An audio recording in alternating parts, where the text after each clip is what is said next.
Before we begin drawing, let's prepare with some essential terminology. Your still life setup, or the photograph you took of your still life setup, is called a reference.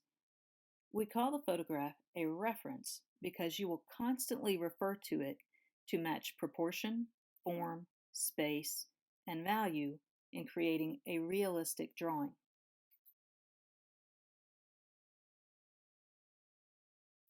Your drawing paper is a format.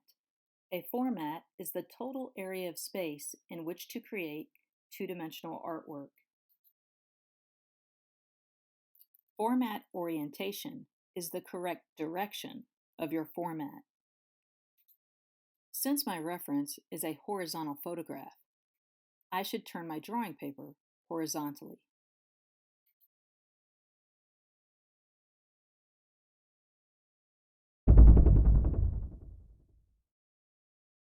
Notice that I hold my pencil loosely and at the back end to sketch structural lines and large, simple shapes. This allows more range of motion and prevents excessive pressure. An H pencil is best, but a standard number 2 pencil will work just fine if you do not press down hard. Remember, you want to avoid scarring the paper.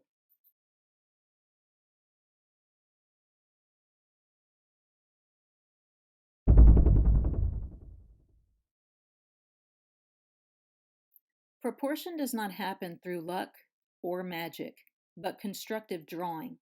Examine your reference often throughout the process to replicate correct proportions. Proportion is the correct size and placement of one object compared to another, and it is essential for realism. Begin constructive drawing with balance in mind. I will start with a dominant object that's close to the center of my paper and then work my way out towards the edges. Finding the center, and I'm going to loosely sketch in the left side of my bottle and then the right. Since this object is symmetrical, you could draw a line of symmetry through it. I'm going to try to do it without, but I will constantly be comparing the left side to the right. This is where I'm guessing the bottom to be, so I need to look at the bottom of the paper and allow enough room for the robot and the rock, which are in the foreground of the drawing. Here I'm making a simple correction. And now I'm laying in where I think the bottom of the robot will be.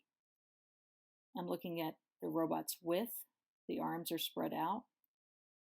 So I'm going to use a trapezoid for the head to the legs, and then a rectangular shape to show the width of the robot's arms. Remember, with constructive drawing, we begin with geometric or geometric-like simple shapes.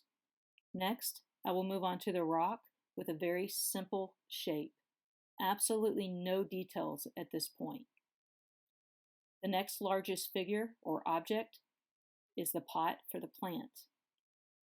I'm making an elliptical shape to represent the opening at the top, and now I need to find the bottom.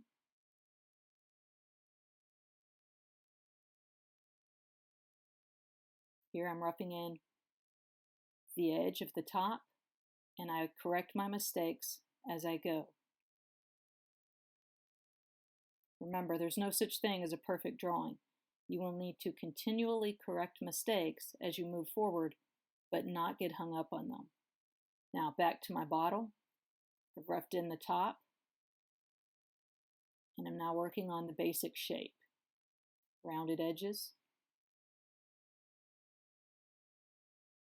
And lastly, I'll rough in the lip of the bottle with a few elliptical shapes.